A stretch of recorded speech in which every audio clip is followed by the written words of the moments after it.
Leader and all of you have said, we must maintain decorum in this house. We do not have to all agree, by the way. But Member for Kiharu, on one thing that I will fault you is that I heard you clearly say an ignorant member.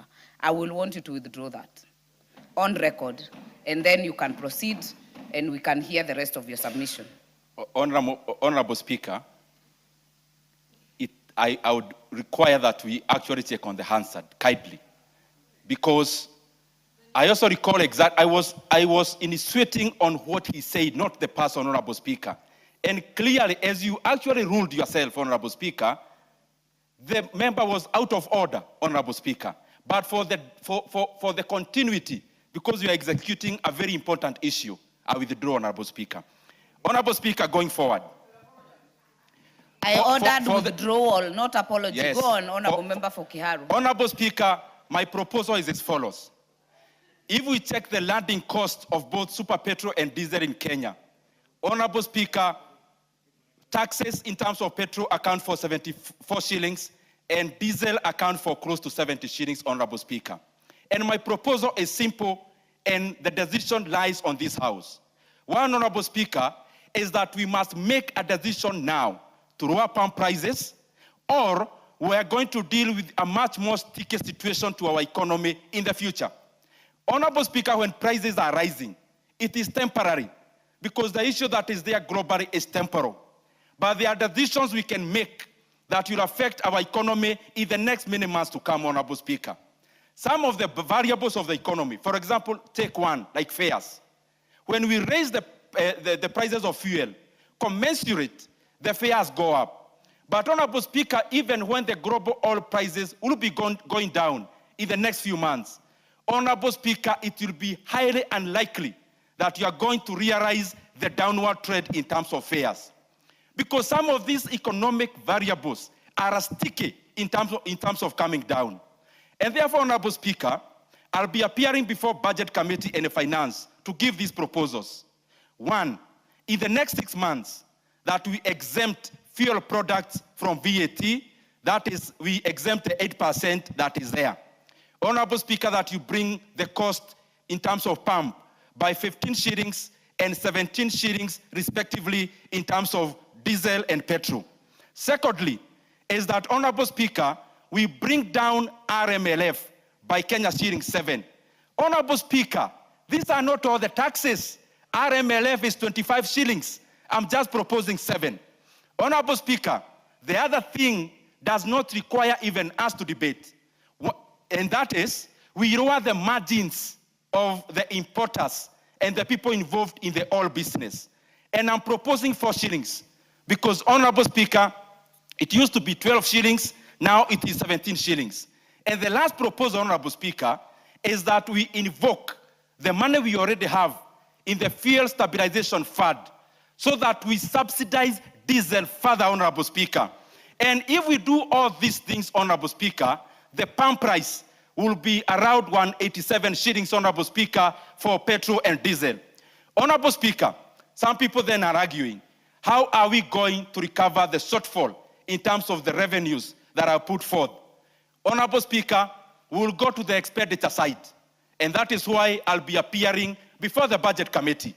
The kind of largesse we see in government, this is now the time to cut the flesh. It is the time to cut the fat. That the big offices that are currently enjoying huge budgets, Honorable Speaker, political budgets, it is now time, Honorable Speaker, we scale down on those expenditures for the sake of Kenyans, because we may tell Kenyans to tighten the belts, but Kenyans have no more belts to tighten, Honorable Speaker. Member for Kiharu, you have 2 minutes. The other thing, Honorable Speaker, that we have to be aware of, we can talk about global oil prices. It is fine.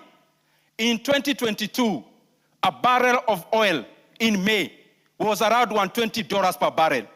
Now we are talking at around $90 per barrel as of today.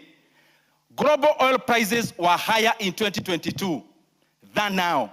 But now, the pump prices are higher than 2022. There is one denominator in there, Honorable Speaker. It is an animal called G to C, government to cartels, Honorable Speaker, but we like calling it G to G, Honorable Speaker. On the side of the vendors, we have government representing their countries. Saudi Aramco is a government entity. ADNOC is a government entity. Here in Kenya, what we did around that time of G to G, instead of pumping up our NOC, National Oil Corporation, Honorable Speaker, we did the unfathomable. We actually give it the last dose and finished it, Honorable Speaker.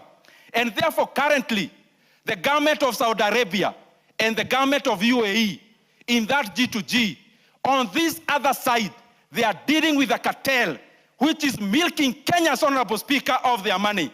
That there are people currently smiling out of profits Majority when the Leader. Kenyan people, Honorable Speaker, are having paid in the... Honorable Speaker, I didn't want to interrupt the member for Kiharu, but you know, these are House of Records. And the Honorable member for Kiharu pretends that G to G is not G to G, is G to C, and says it is government to cartels. This House and the country would benefit more from the member for Kiharu if he would substantiate and inform this House who are these cartels, because he seems to know them. Number two, Honorable Speaker, the member pretends that global oil prices were high in 2022. It would also be important for him to let the country know what was the cost of freight then, and was the Strait of Hormuz open then and today? Because you just need to have a good analysis of the landed costs of fuel today. And you will see that part of what is bedeviling the global economy, not the Kenyan economy, is the cost of freight. The same way, even airlines today are having to detour, take longer routes, and take a hit on their profits. You've made And your some point. park in their vehicles. Majority Leader. Their equipment. You've made your point. Let Honorable Member for Kiharu respond and finish. Honorable Speaker, in response, just to make it very clear to all of us, the fuel from Saudi Arabia does not pass through the Strait of Hormuz. So let us not keep on misinforming Kenyans in looking for short solutions, Honorable Speaker. Lastly, I beseech you, my brothers and sisters, today, we have many times stood in terms of where we are politically. There is now a test before us, and I call upon all of us, let us stand on the side of Kenyans for once, Honorable Speaker. There is something this House can do in terms of